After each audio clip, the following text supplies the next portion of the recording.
J'espère que vous allez bien, c'est Tony. Et bien dans cette double chronique qui va parler entre autres de Papa Roach et de Linkin Park. Du coup, voilà, ça, dans l'intention de ma voix, ça se voit, hein, que je suis content de faire le deuxième. Mais, alors, premièrement, Papa Roach avec Crooked Teeth. Donc les dents croquées, les dents dans l'avant, je sais pas comment on dit déjà. Je sais plus vraiment le terme exact pour ça. Alors, j'étais un gros fan de Papa Roach, etc. J'étais un bon fan de Papa Roach, surtout quand avec la chanson To Be Loved et Last Resort. Qui, depuis To Be Loved, qui a servi aussi de thème d'introduction pour le show de catch de la WWE Monday Night Raw au milieu des années 2000. C'était wow, I want to begin, oh, I want to break out.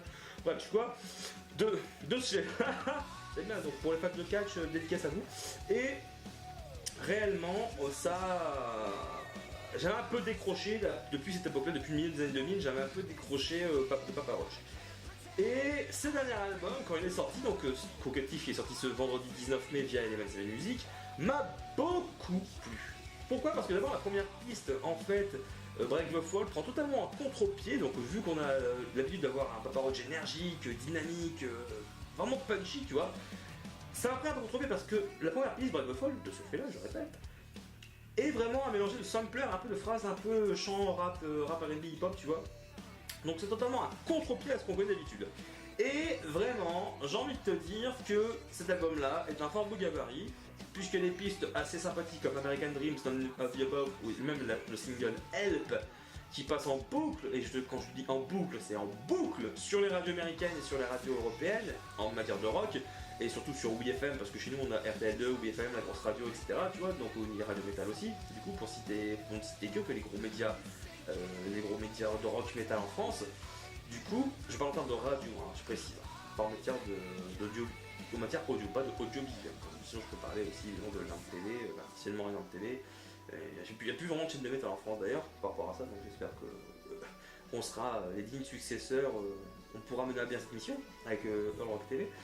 Et de ce fait là, franchement cet album là, donc les pistes que je t'ai citées, il y a 2 featuring dedans, c'est-à-dire il y a Periscope et avec Skylar Grey et Sunrise Trailer Park avec Machine Gun Kelly.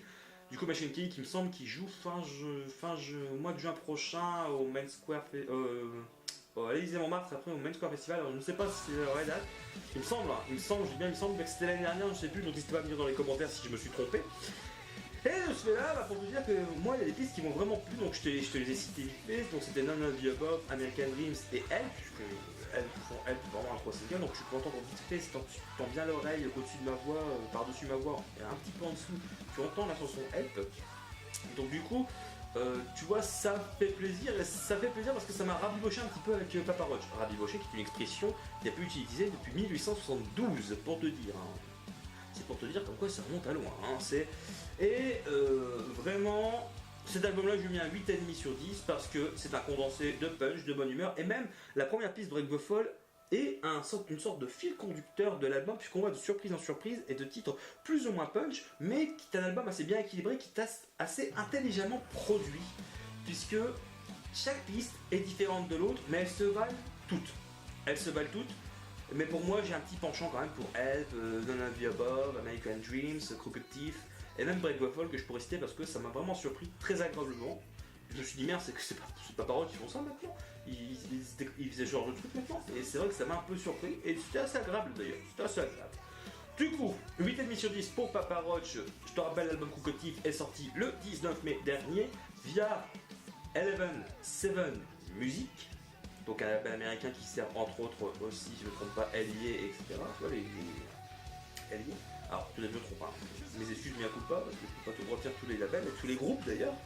Et je te dis, du coup, on fait un petit interlude. On se retrouve d'ici quelques secondes, 5-6 secondes, pas plus, dans un petit interlude, pour parler de One More Light de Linkin Park. Ne bouge pas, à tout de suite.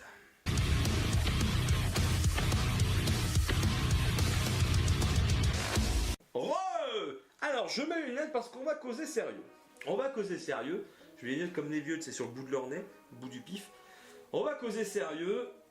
One More Light de Linkin Park, beaucoup l'attendaient, beaucoup vont le détester, et il y a des raisons, il y a des pour et des contre.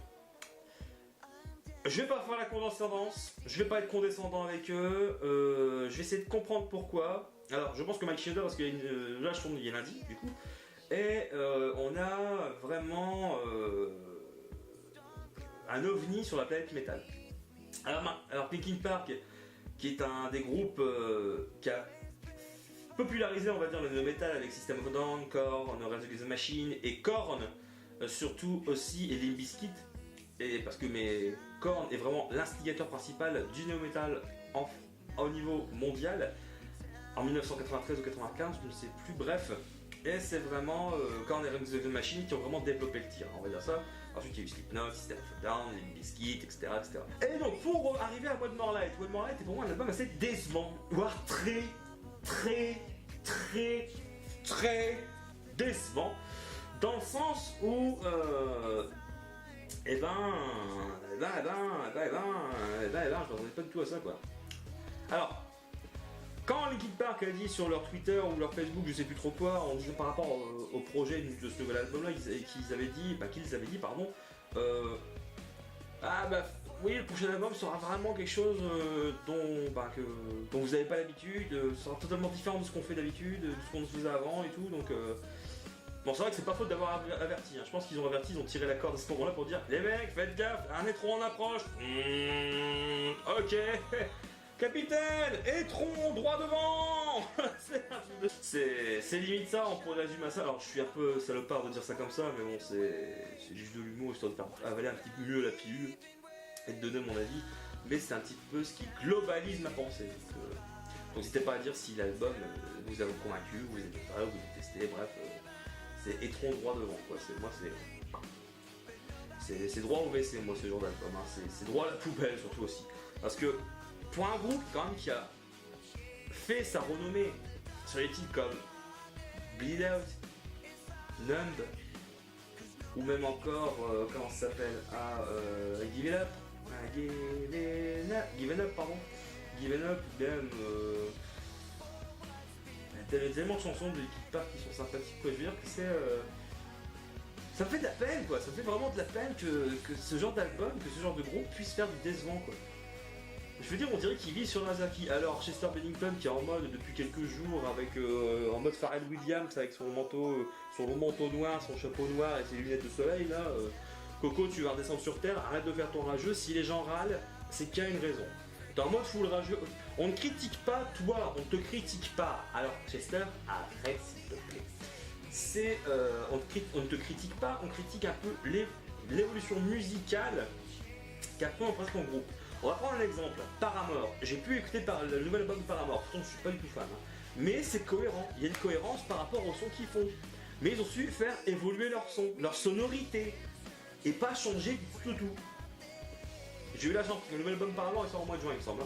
Mais tu vois, c'est totalement différent de ce que vous nous avez proposé. Alors il y avait A Thousand Sun qui était bof, sans plus quoi. Il y avait une partie qui a bien relevé le niveau, je trouve, puisqu'il y avait un condensé de tout ce que Linkin Park savait faire dans cet album-là, aussi bien des sonorités, du calme que du punchy, avec entre autres la chanson Rebellion, qui est la featuring avec Darren Malakian, guitariste de System of a Down, je vous le rappelle, et dont les deux groupes sont assez proches. Et il y a One More Light, qui pour moi c'est tu vois le mur, ouais, tu vois le disque, ouais, frisbee. Et j'en ai limite peur. Alors de nous, je sais que ça pourra passer, puisque on va dire que les groupes proposés au download sont assez éclectiques et assez variés pour satisfaire les uns comme les autres, même si Linkin Park aura du monde, et je pense qu'ils sont pas assez cons pour faire une setlist uniquement basée sur le dernier album. Je pense qu'ils vont faire une setlist assez homogène au niveau des anciens, des nouveaux, etc. Alors j'espère que les nouveaux morceaux vont pas se faire siffler ou vont pas se faire casser le cul, bien les gens vont passer notre temps devant, pardon. Mais par contre au Hellfest j'ai un petit peu de crainte. J'ai peur de revivre au Hellfest le 2009 bis, le syndrome Slipknot de Hellfest. Donc c'est-à-dire tu vois, tu prends tout ce que tu as sous la main, ta bière, une motte de terre, une brique, un lapin, les cheveux de ta voisine, et tu les balances, tu vois, la perruque à pépé, allez hop, et tu balances tout sur scène. Alors j'ai vraiment peur que ça arrive. J'ai vraiment peur que ça arrive, mais je pense que le groupe est assez intelligent pour pas provoquer inutilement ce genre de réaction. Donc je pense qu'on aura un condensé un petit peu de tout ce qui se passe. Donc du coup cette double chronique pour dire un petit peu, c'est une de mes dernières de l'année, de cette saison 2016-2017, puisque au mois de juin je vais en faire 2-3 je pense, voire 4, allez au mois de juin parce qu'il y aura la saison de festival, donc je serai peut-être au download, au Hellfest c'est sûr, au download je ne sais pas encore. Donc pour revenir un petit peu à la note globale de One More Health, ça vaut pas mieux qu'un 3,5 sur 10. Ça fait un 7 sur 20. Voilà, et encore je suis gentil à la note parce que certains l'ont vraiment plus saqué. Et certains confrères de la presse écrite, médias, audiovisuels, ont vraiment plus saqué. J'ai vu des chroniques. Je pense que je suis le mec un peu plus soft, tu vois. Mais pour revenir un petit peu à Chester, le mec est un peu en full rage, mais je comprends un petit peu. Mais je pense que le virage pop, un peu le syndrome Bring Me The Horizon, tu vois, un peu BNTH, tu vois, avec l'album qu'ils ont fait avec le parapluie dessus, je sais plus le nom, bref, je m'en fous. C'est le standard un peu popisé et je trouve que c'est un peu dommage parce qu'il y a du potentiel pour faire évoluer leur sonorité et leur son justement, pour qu'ils puissent garder ce petit côté Linkin Park qui fait leur marque de fabrique. Mais je trouve que ce virage et ce changement d'attitude musicale, ce changement de sonorité musicale a été trop brusque et trop rapide. Voilà. Je pense que c'est mon opinion. C'est pas encore arrivé à maturité. C'est en développement, mais c'est pas encore arrivé à maturité. Donc j'espère que Linkin Park ça restera toujours un groupe métal, mais si ça arrive vers le côté un petit peu mainstream, ce que je peux tout à fait comprendre, puisque quand on fait de la musique, on veut convaincre un maximum de personnes, et ben j'espère que ça arrivera de manière plus douce et que les gens pourront s'acclimater, histoire de ne pas être dénaturés, mais je pense que sur ce coup-là, ils ont montré un petit coup dans la gueule, et cet album, pour moi, c'est un des pires albums que j'ai écouté depuis 3-4 ans quand même. Pourtant, il y a des albums qui sont sortis. T'as aussi un point positif que j'avais omis de dire, c'est surtout aussi les textes, le côté lumineux de la musique et assez sombre des textes, ça rend vraiment un contraste qui peut être intéressant, qui est vraiment intéressant sur ce disque, mais c'est un des points positifs, c'est un des seuls points positifs que je peux tirer de l'album, c'est vraiment le côté lumineux de la musique avec le côté de textes sombres, de thématiques sombres qui sont abordées là-dedans. Donc en espérant que le meilleur album sera le prochain album sera mieux.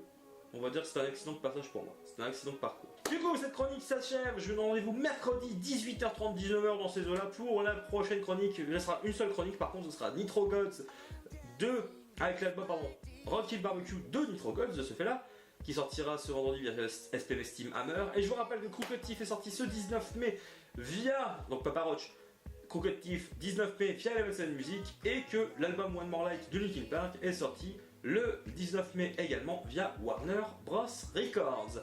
Je vous fais la bise, je vous dis à la prochaine, n'hésitez pas à mettre le petit pouce bleu, à partager, à dire vos avis constructifs et sans agressivité, je vous en prie. Je vous dis à la prochaine, portez-vous bien, soyez heureux, bon lundi soir à vous, bonne semaine si vous regardez ça dans la semaine. Je vous fais la bise et je vous dis à mercredi, à la prochaine, et surtout, c'était métal. C'était Tony pour la chronique du Reaper. Salut!